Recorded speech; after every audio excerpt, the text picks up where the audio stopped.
ಹೋಗಿಬಿಟ್ಟಿದ್ದಾರೆ. ಯಾಕಂತಂದ್ರೆ ಮತದಾನದ ಶಕ್ತಿ ಇಲ್ಲ, ದುಡ್ಡಿಲ್ಲ, ಒಂದು ಕಡೆ ಹಣಬಲ ತುಳಪಲ ಅಂತೀವಿ, ಸಾಮಾನ್ಯ ಆಗಿದೆ ಆಲ್ ಓವರ್ ಇಂಡಿಯಾದಲ್ಲಿ ಇದು. ಹೀಗಾಗಿ ನಮ್ಮ 543 MP ನಮ್ಮಲ್ಲಿ 200 ಎಷ್ಟು ನಮ್ಮ 24 MLಗಳಾಗಿರ್ಬೋದು, MLCಗಳಾಗಿರ್ಬೋದು. ಇಲ್ಲಿ ನಾವೇನಂತೀವಿ ಖರೀದಿ ಮಾಡ್ಕೊಳ್ಳೋದು ಮಾಡೋದು, ಮತ ಖರೀದಿ ಮಾಡೋದು ಎಲ್ಲ ನಡೀತಾ ಇರ್ತಾವೆ. ಅದು ಎಲ್ಲರಿಗೂ ಏನಾಗ್ಬಿಟ್ಟದ, ಇದು ಕಾಮನ್ನಪ್ಪ. ಇದು ಯಾರು ಹೆಚ್ಚು ರಿಗ್ಗಿಂಗ್ ಮಾಡ್ತಾರೆ ಗೆಲ್ತಾರೆ. ಅದು ಎಲ್ಲರೂ ಮಾಡವ್ರ, ಎಲ್ಲರೂ ತಿರುಗಿ ಮಾಡವ್ರ ಅನ್ನುವಂಥ ಸ್ಪಷ್ಟತೆ. ಇವತ್ತೆಲ್ಲ ನಾವು BJPಗೆ ಆರೋಪ ಮಾಡೋದು ನೋಡಿದ್ರೆ ಅದು ಅನ್ನಿಸ್ತದೆ. ಈಗ BJPಗೆ ಇವ್ರ ಮೇಲೆ ಆರೋಪ ಮಾಡ್ತಾಯಿದ್ದಾರೆ. ಎಲ್ಲರಿಗೆ ಕಾಂಗ್ರೆಸ್ ಹೋಗಿದ್ದಾರೆ, ಯಾಕೆ ನೀವು ಮಾಡಿರಿ?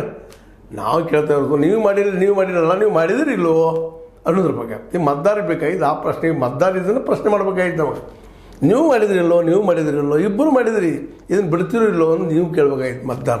ಆದರೆ ಮತದಾರ ಇದನ್ನು ಕೇಳ್ತಾನೆ ಇಲ್ಲ. ಇದು ಭಾಳ ನೋವಿನ ಸಂಗತಿ. ಯಾಕಂದ್ರೆ ಅನ್ಯಾಯ ಆಗ್ತಿರೋದು ಮತದಾರನಿಗೆ.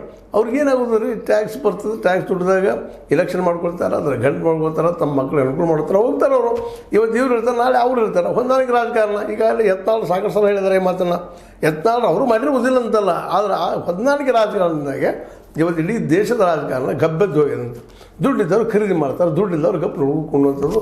ನಮಗಷ್ಟೇ ಏನು ಒಂದು 500,000 ಕೊಡ್ತಾರೋ, 2,000 ಕೊಡ್ತಾರೋ, 10,000 ಕೊಡ್ತಾರೋ ಕೊಡುವಂಥದ್ದು.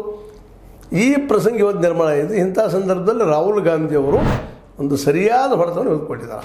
ಯಾಕಂದರೆ ಇದೇ ರೀತಿ ಮುಂದುವರೆದ್ರೆ ಇನ್ನು ಎಂದೂ ರಾಹುಲ್ ಗಾಂಧಿಯವರಾಗಿರ್ಬೋದು ಅಥವಾ ವಿರೋಧ ಪಕ್ಷಗಳಾಗಿರ್ಬೋದು ಆಡಳಿತ ಬರೋಕ್ಕೆ ಸಾಧ್ಯನೇ ಇಲ್ಲ. ಇಷ್ಟಂತೂ ಸ್ಪಷ್ಟ ಆಗಿದೆ. ಯಾವಾಗ ಸ್ಪಷ್ಟ ಆಯಿತು ಅವ್ರು ಹೋರಾಟಕ್ಕೆ ಹೇಳಿದ್ರು. ಇದೇ ಜಗತ್ತಿನಲ್ಲಿ ಕ್ರಾಂತಿ ಎಲ್ಲಿ ಆಗ್ತದೆ, ಬದಲಾವಣೆ ಎಲ್ಲಿ ಆಗ್ತದೆ, ಅನಿವಾರ್ಯತೆ ಬಂದಾಗ್ರಿ. ಸುಮ್ಮನೆ ಯಾರೂ ಕ್ರಾಂತಿ ಮಾಡಲಿಕ್ಕೆ ಹೋಗೋದಿಲ್ಲ. ಒಬ್ಬಳಪ್ಪ ನಮಗೇನು ಮಾಡೋದಂತೆ. ಇವತ್ತು ನಮ್ಮ ಮಧ್ಯಮ ವರ್ಗದ ಜನ ಇದ್ದೀವಿಲ್ಲ ನಾವೆಲ್ಲರೂ. ನಮಗೇನು ಮಾಡಿದ್ರಿ, ನಿಮಗೇನು ಮಾಡಿದ್ರಿ, ಅವ್ರಿಗೆ ಮಾಡಬೇಕಾದ್ರೆ ಮಾಡಿ, ಇವ್ರು ಬೇಕಾದ್ರೆ ಮಾಡಲಿ, ಕರೆಕ್ಟ್ ಡಿಕ್ಟೇಟರ್ಗಳು ಹೋಗಿಬಿಡ್ದು ನಾವೆಲ್ಲರೂ ಕೊಡಿ. ಆ ಮಾತು ಬೇರೆ. ಒಟ್ಟಿನಲ್ಲಿ ನಾನು ಹೇಳುತ್ತಿರುವಂಥದ್ದು ಮುಖ್ಯ ವಿಷಯಪ್ಪ ಅಂತಂದ್ರೆ, ರಾಹುಲ್ ಗಾಂಧಿ ಅವರು ಹಚ್ಚಿದ ಈ ಕಿಚ್ಚ ಇಡೀ ದೇಶದ ಎಲೆಕ್ಷನ್ ಕಮಿಷನ್ ಶುದ್ಧ ಮಾಡೋ ಜೊತೆಗೆ ಎಲೆಕ್ಷನ್ ಪದ್ಧತಿನ ಶುದ್ಧ ಮಾಡಿಬಿಡಲಿ ಅಂತ, ಸ್ವಚ್ಛ ಮಾಡಿಬಿಡಲಿ. ಒಳಗಿದ್ದಂಥ ಭೋಗಸ್ಥಾನ, ರಿಗ್ಗಿಂಗ, ಮತ್ತೇನೋ ಅವೆಲ್ಲವೂ ಹೋಗಿಬಿಡಲಿ ಅಂತು. ಅದೇ ರೀತಿ ಮಾಡಿದ್ದು ಹೋಗ್ತದೆ ಅಂತ ಹೇಳೋದಿಲ್ಲ. ಯಾಕಂದ್ರೆ ತಮಗೆ ಲಾಭ ಗಪ್ಪ